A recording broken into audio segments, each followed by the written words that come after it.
Hello, Eurogamer readers, possibly viewers is more suitable for the medium. We're very lucky to have with us today Johnathan Ross. Hello, Johnathan. I'm thrilled you think you're lucky. Let's see at the end of the interview whether you still feel that way, because I'm just happy to be here. So here, of course, is BAFTA, just in case. It's hard to tell, isn't it? So we're at BAFTA for the BAFTA Video Games Question Time panel, which you're appearing on. I am, and I feel a little bit cheated already because I've won BAFTAs in the past, but mine aren't that big.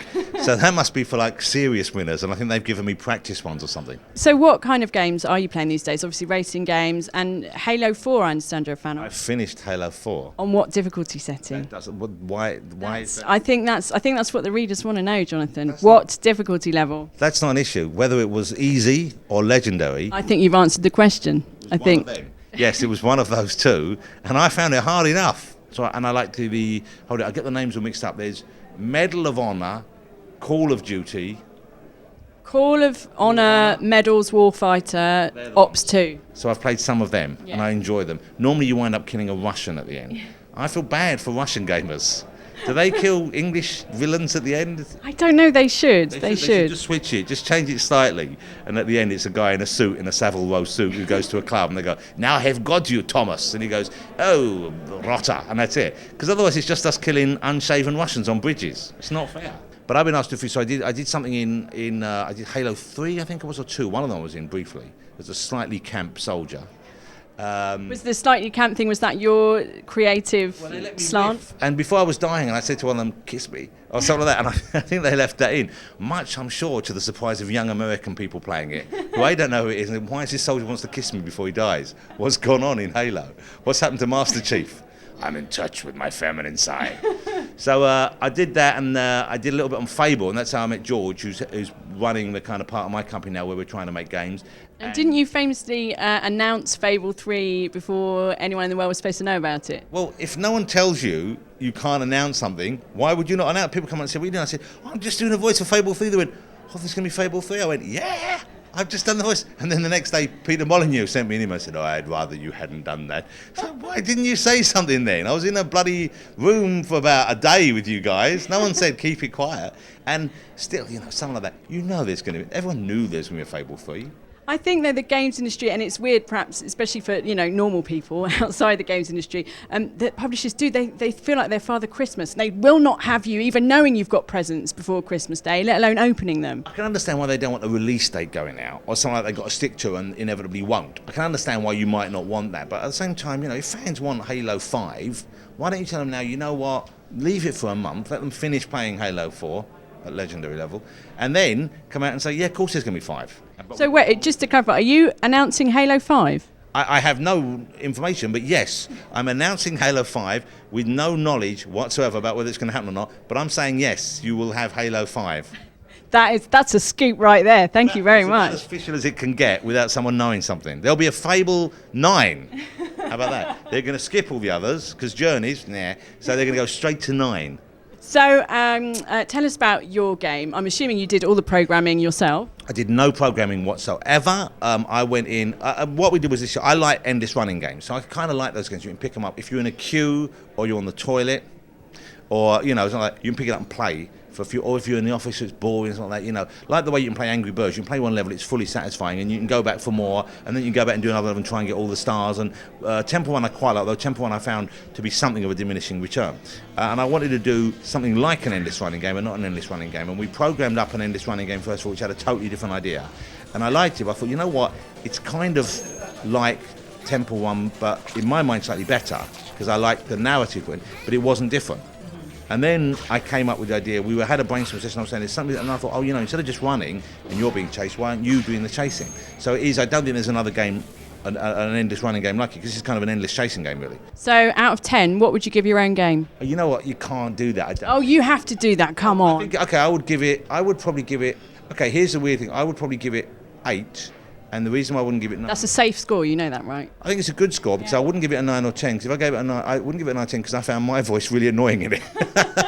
I might try and code a bit of the next thing. I've got 2 more game ideas I'm working on, and I might maybe go in and do a little bit of the actual graft on that. Yeah, well, good luck. It's quite hard, apparently. I've never obviously bothered. My son's 18, he can do it. If he can do it, and he sprung from me, He came from there, Ellie.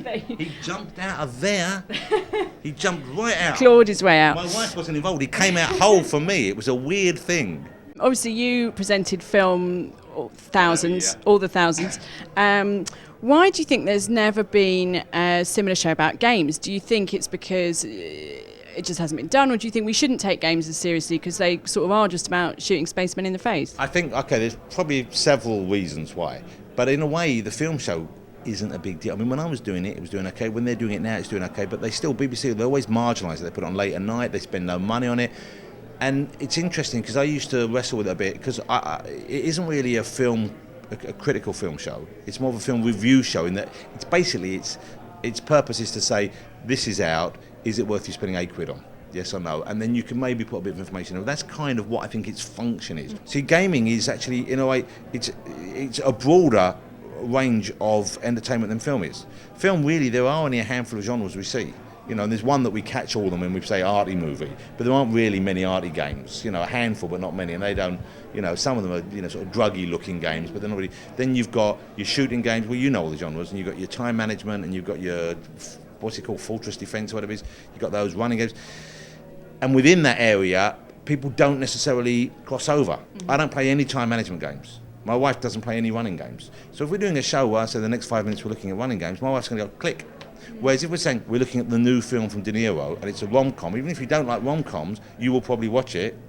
So I think in a way the audience is much more narrowcast. There's like little pockets of deep but niche interest. What do you think about the Wii U? Are you a fan? Well, I'm angry with them for a start because they haven't sent me one yet and they promised me one. And when I did the advert for them, they promised me they would send me every new console when it came out, and they haven't sent me one yet. And here's the thing, I'm not a mean person. I would have bought myself one, but if you say you're going to give me one, don't give me one a year later. So if they gave me a Wii now, I'd say that's great, I don't need this anymore. I bought one 10 years ago. So what's going on there? I haven't played it at home. I've played it twice. I played it at last year's E3 and the year before. Loved it both times. I think they've got some a couple of not so great games, but mainly great games. Zombie U's great. The Donkey Kong puzzle game is great. I think the game where you throw the stars, that kind of game, that's not so good. That's like a cheap. It's like that, you know, waste paper game on the iPhone. You know, it's like a cheap iOS game. They just poured it over. So I don't understand why they're doing that. And that seems odd to me because Nintendo are so quality conscious and they're normally so on the details. I'm amazed they put anything in, even if they wanted a bigger bundle to launch with, anything that's substandard. And that game and a couple of the other ones I thought were a little substandard. But I didn't like the Zelda game where not the big Zelda game, where you all play a different character. Have you played that one? No. A bit dull, so don't bother. But some of the games look spectacular. You know, I really want a new Mario game. Love that. Pikmin looked great, and especially in high def. Now they're doing that. The Zelda stuff I saw looked terrific. The new Luigi's Castle, the Haunted thing, all that looked fantastic. So I'm really looking forward to it. But where is it? They haven't sent me yet. If it makes you feel any better, they haven't even sent me one, Johnathan. That does make me feel a lot better. Yeah. But imagine if they'd sent you one, they hadn't sent me one. No disrespect, Ellie, but you know, I did an advert for them. I sung the Mario tune, standing next to Ant and Dec. And now you've called their games dull and substandard, so I'm sure it's in the post. 2 or 3 of them, yes, but they'll deal with that. They've got to take it on the chin. And I liked Uncharted. I've been playing it on the Vita, and they're trying to make use of that silly thing on the back. So you can climb like that. But you don't really want people to see you doing that. I don't think you want to be sitting in a public place playing the game again. It looks a bit, you know what I mean? It looks a bit weird, a bit sexual. I don't want to be, that's not how you want to play a game, is it? I don't think they thought that through. Well, thank you so much, Johnathan, for talking to us. We do appreciate it. And just to confirm, Halo 5 2015, you think? So, January 2015, and if they don't have it out by then, apparently they're going to give consoles free to everyone. So that's what I've just made up. There you go. Eurogamer fictional exclusive for you. Thank you, Johnathan. My pleasure.